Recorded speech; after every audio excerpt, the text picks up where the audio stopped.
Today is a good day to dive.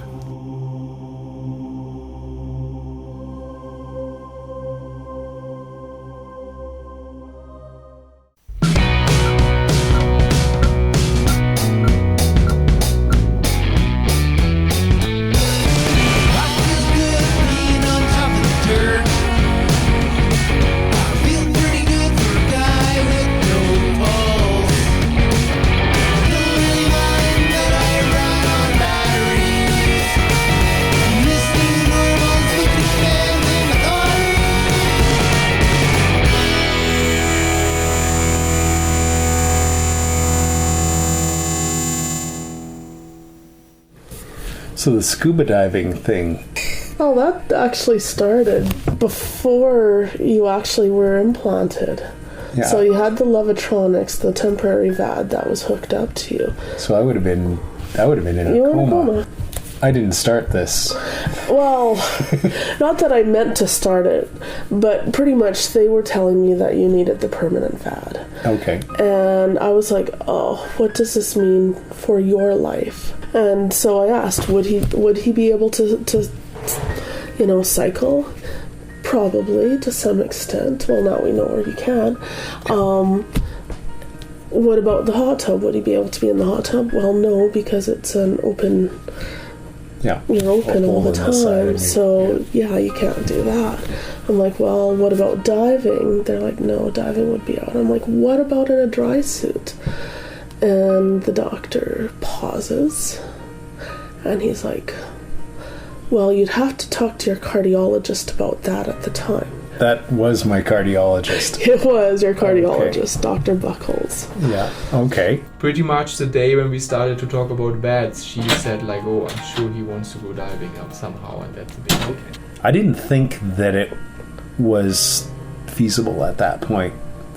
So it would probably be the kind of thing that I'd bring up and go, yeah, well, scuba diving would be neat, but that would be dangerous. You could get killed. Well, you could. And that spawned the discussion where you said he wants you to do it. He wants you to propose scuba diving. And I'm going, no, he's just talking about dangerous things and why you shouldn't do them. And you said, no, he wants you to do it. What did you think about that at the time? We not only do it to keep you alive, also to give you quality of life. And as long as the patient understands the risk and it's carefully planned, I think then things can happen. So there's pretty much nothing where I would say from the beginning, no. No, you didn't say no. Yeah, but you no. Then sometimes if people say something and then they start talking about it, and then you realize, this will never work because they don't take it serious and they don't understand, then of course you have to say no. But in the beginning we always of course try to make sure that it works. I remember the one where you did broachum. Yeah. It was pretty much something like, I'd like to talk to you about something. And he's like, is it scuba diving? And he said, yeah, it is scuba diving. I didn't want to start unless I thought there was a reasonable chance of success. Yeah. Because it was going to be a lot of work. I didn't want to write a complicated dive plan. I didn't want to have to invent and construct new safety equipment for this to make it happen, which is something that was necessary. Yeah. I remember hatching the dive plan. I remember trying to figure out how we could do this safely in a dry suit. And the main thing was you had to stay dry.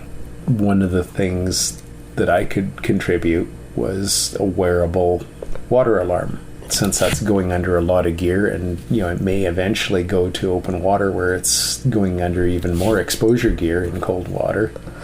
I wanted something that would vibrate when it sensed moisture.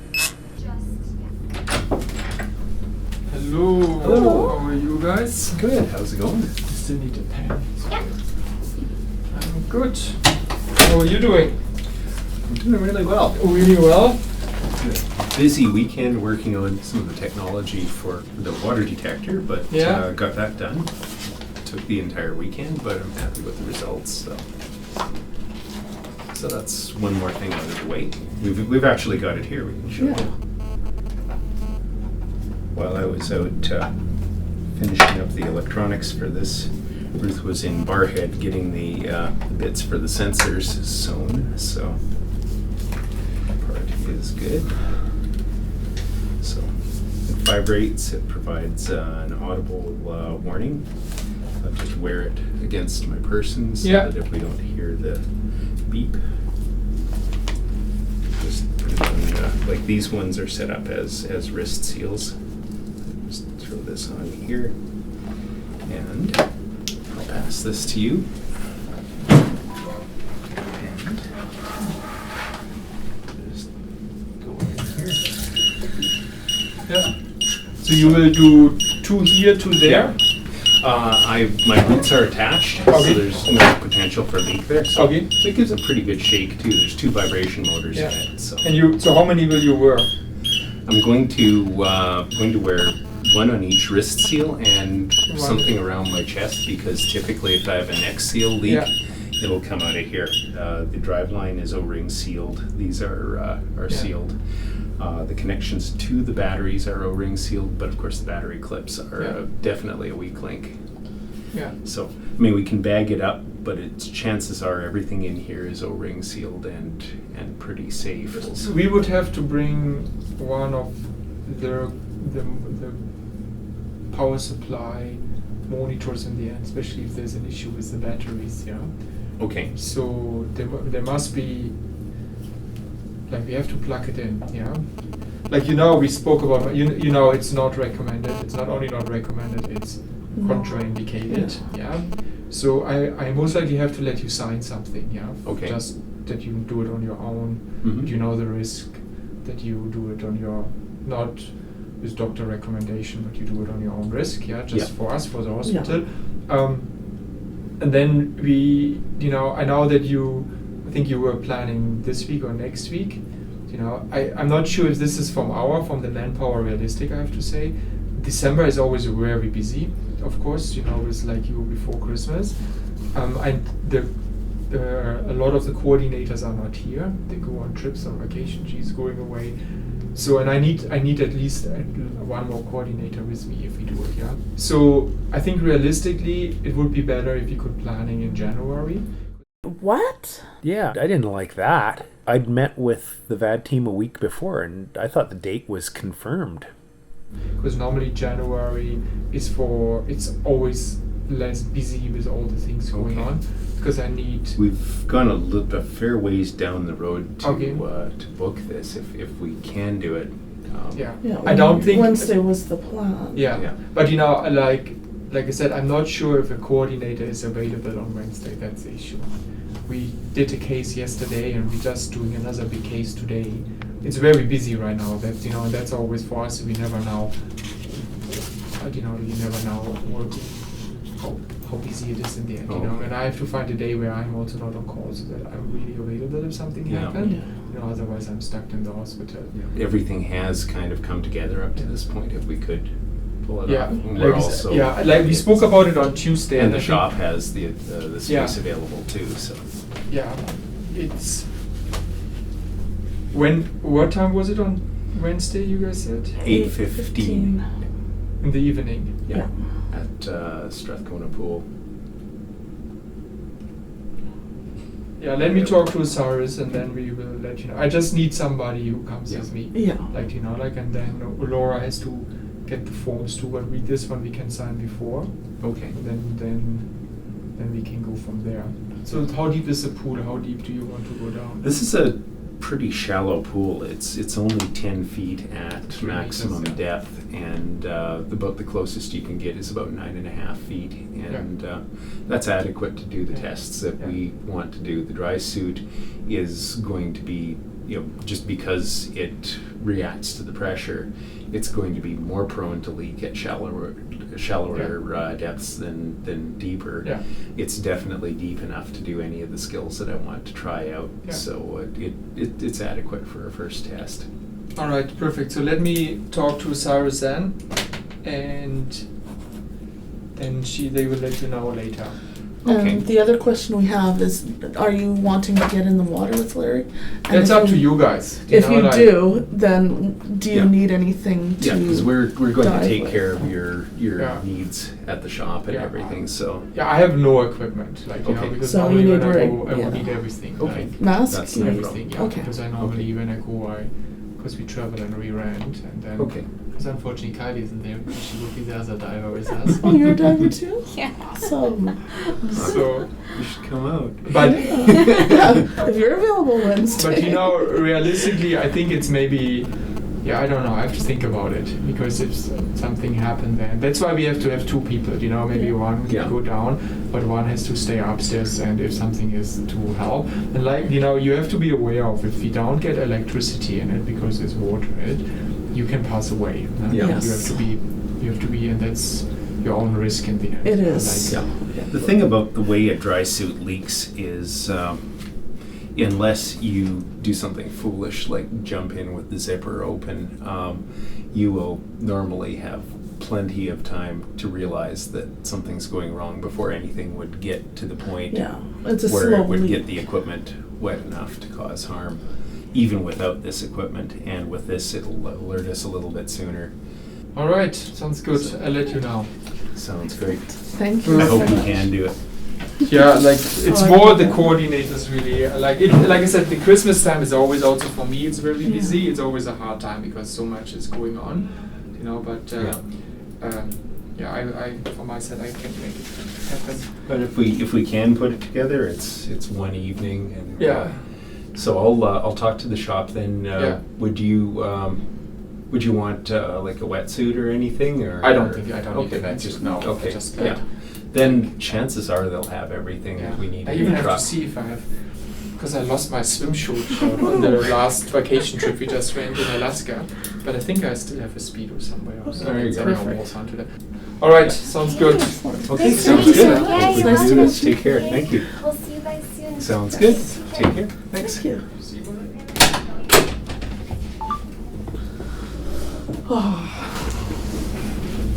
What? That's the other thing too. You know, it's a lot of people will want to come out to this until you actually do it, and it's I don't know. That's That's like after my hours, time. blah, blah, blah. Yeah.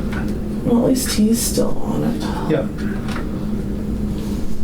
It was a really awkward situation because we left the clinic not knowing if this was a go, and in the days leading up to the dive, I didn't know what to tell people. I was getting calls asking if it was going to happen, and for the first time I was saying, I really don't know.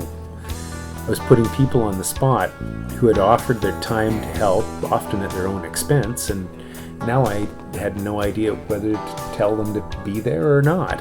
And we needed at least some of the VAD team there to make this work. Yeah. Finally, the morning before dive day, I get a call from the hospital asking for the time and location of the dive. Then I knew it was going to be a go.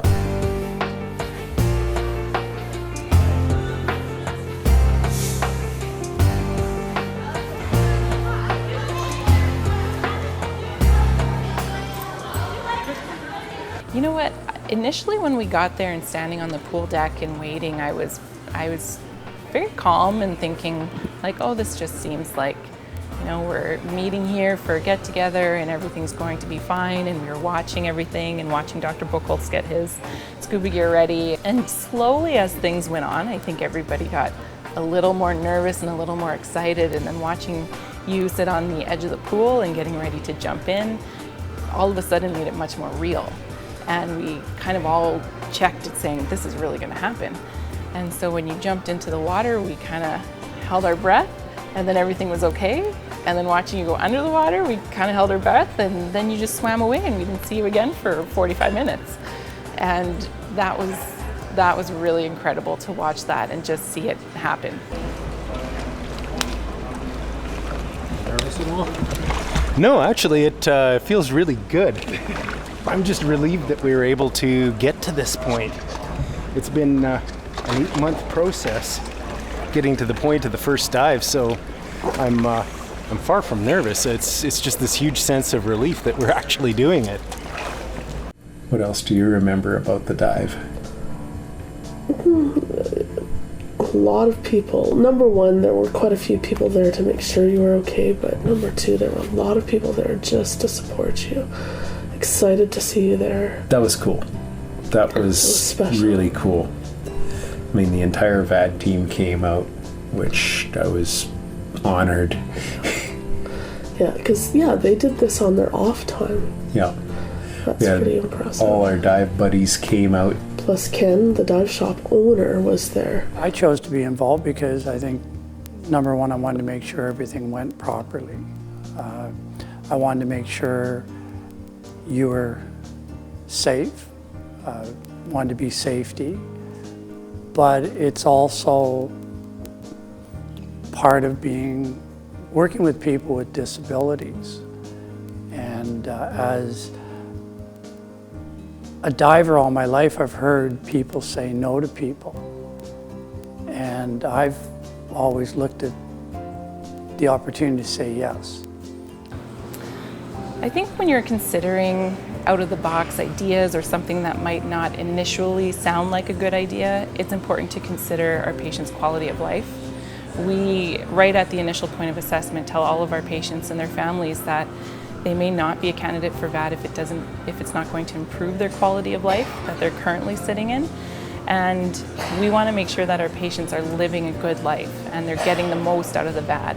And so when patients like yourself approach us with wanting to do scuba diving or something that hasn't been done or might be a little bit dangerous, we really want to consider their quality of life. And is this important to them, and does it give them meaning and purpose, and is it going to make things better for that person's life with the VAD and their experience? And if the answer is yes, and we can do it safely and support them, then our VAD team will do their best to go forward with that person's plan. Good to go? I think that's a yes. All right.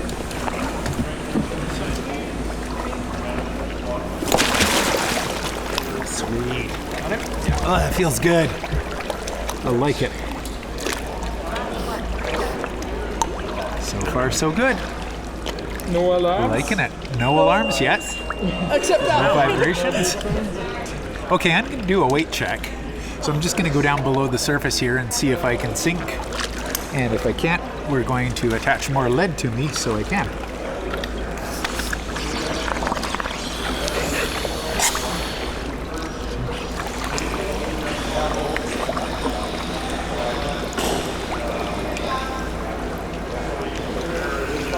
A little bit floaty, I think.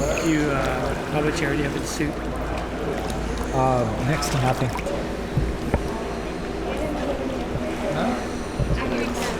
Air, yes. These are floating together. So you've got two in the back that are non-dumpable, two in the pockets that are non-dumpable. Okay, and 12 in my weight pockets. Okay. I gotta sink like a rock this way.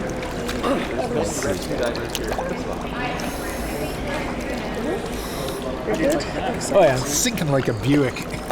No worries.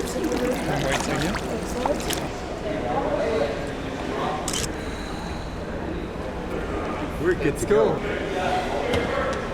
Okay. Okay, I guess we'll go in and Let's go.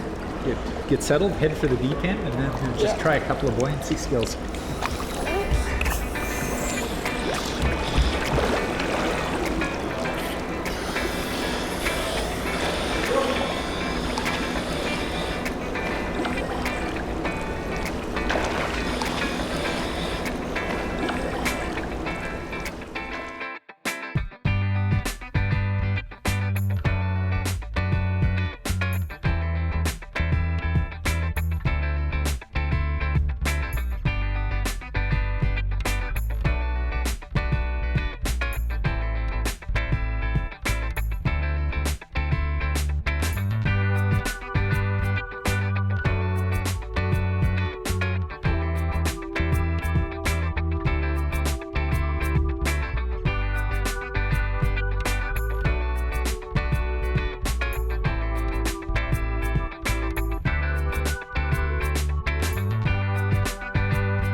Watching you, your buoyancy was spot on. You didn't miss a beat from not diving for almost a year.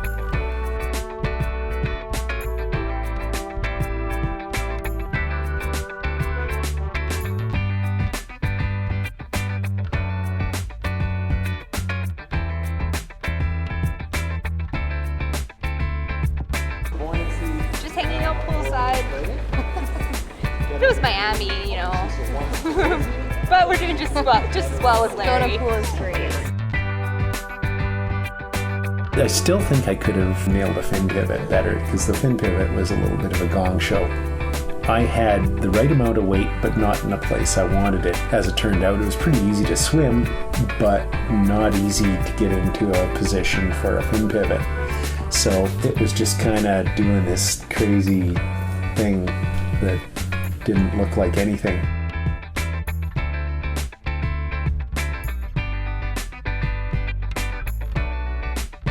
I gave up on that pretty quick and figured, well, I'll just try a hover.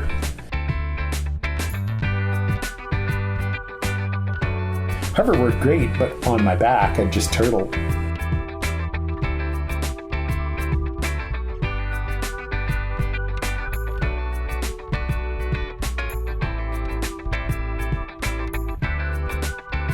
The one thing that did work was going totally upside down. I could just do a beautiful upside down hover just a few inches off of the bottom, and that got a chance to test out of position and make sure that I stay conscious.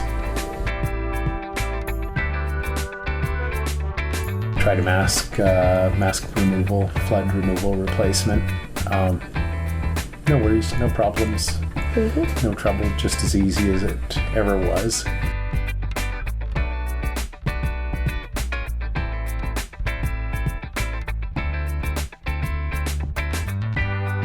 Going diving with my doctor. Yes, he was a great sport about it. Oh yeah, he impressed me. That's good. I'd go diving with him anytime. Jerk was doing somersaults. What's that? He's doing somersaults. Backwards. Show off. Yep, worked all of the seals and even tested them near the end to the breaking point where I did develop a leak. The water detector worked perfectly. I could feel the leak, and then I could feel the water detector start to vibrate, and I could even hear it because it had an audible alarm too. But if you hadn't purposely tried to make the dry suit leak, I could have completed that dive completely dry. Of course, because I always have. I've never had a leak in that dry suit other than when I forgot to set a wrist seal once.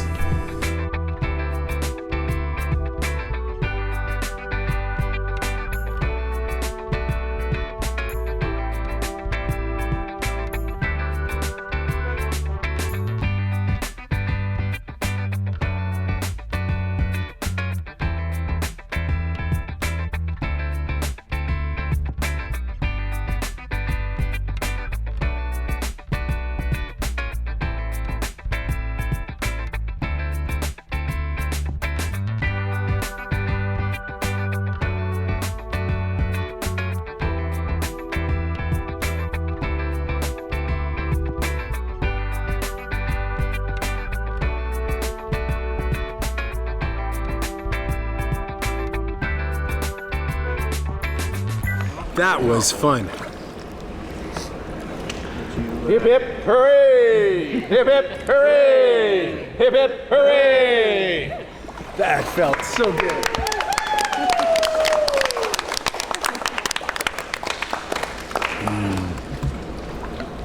Refreshing, thank you. So, any issues? No, it went very smoothly. I was deliberately trying, I tried some things here that I wouldn't have tried if I was in open water or further from egress, just to challenge the neck seal a little bit. And I suspect I found its limits, but I am getting a water alarm right now, but I don't think it's significant or serious. What surprised me the most, and maybe this is just the nerves being on the VAD team of things, was when you did have the little bit of water come in and the alarm went off, how calm you were. And we were handing you water to drink and you were still in the water even though this was alarming and we were all saying like, get out of the water, get out of the water. But you were so calm and you just felt so in control of the situation that it made the rest of us feel a little bit more panicked, I think, thinking like, get out of the water, get out of the water. But I was so surprised at how in control you were of your situation and how confident you were that you didn't even feel a rush to get out of the water and check your sensors. You knew that everything was safe and everything had been so well planned that there wasn't a rush to hop out and check on things. How do you feel otherwise? Feel good for a guy that's beeping. We had covered prevention pretty well. You know, if we had a leak, we had everything there to do a dressing change. Yeah, plus your backups. Yeah. And what I didn't realize at the time was once the VAD team got in on this, they were covering the next step pretty well. If we weren't able to prevent it and something went wrong, they were going to be ready. We really just talked beforehand about having our own contingency plan in terms of making sure that we had backup equipment, making sure that we had our physician there and our coordinators there and the people who are competent in the devices and would be able to react if there was any type of an emergency. We talked about just making sure that our on-call staff here at the hospital were aware that this was happening and in case we needed to come in. And we talked amongst each other about how we felt if there were going to be an emergency or how we felt with being present to support you and Ruth. And we made sure that each one of us knew our roles and we were prepared to be there for any issues that might arise. And we were also there as a team ready to celebrate as well. Scuba diving with the VAD would be dangerous for most people. I think that given the controlled setting that we had and the thought and planning that you and your team put into it, made it an exception. My plan's in place where I had another safety diver with me, and we went over if there was any issues, how we would respond, get you to the surface, because I know there was a limited time to get you out of your dry suit and hooked up to the machines. I remember signing the waiver. Me too. Oh, you had to sign that too? Yep. Because, yeah, it basically said that I want to do this and it has potential consequences up to and including death. Yeah, you understand you could die. Yeah. I understood you could die and I signed off too. Yeah. Well, I think at that point we'd done enough planning that the likelihood of dying there was probably, to my mind, less likely than dying on the trip to the pool.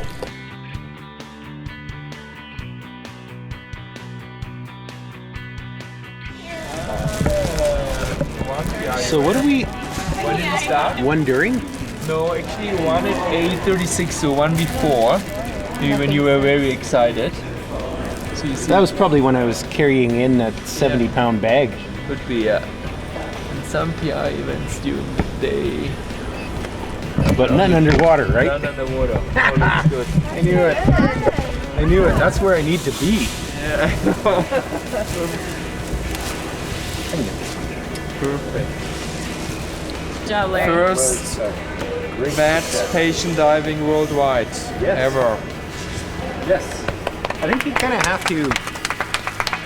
You do have to give a little bit of thought to something when you're the world's first. You kind of have to ask the question. Maybe there's a reason, but after you assess the risks and you think it through, it feels good to be the first and you have done it successfully. That's what I always tell my team, but they are not agreeing all the time. This opens up the doors with Disabled Divers International to give people the opportunity to try diving in a pool and give them hope.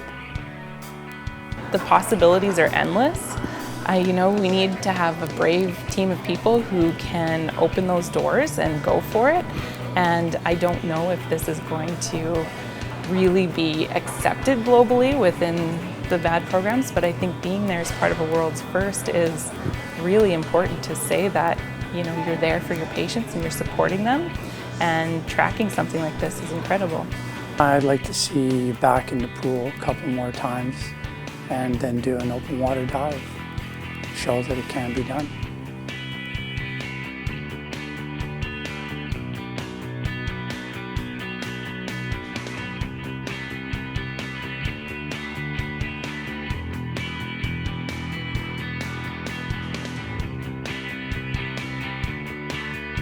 I know you personally, and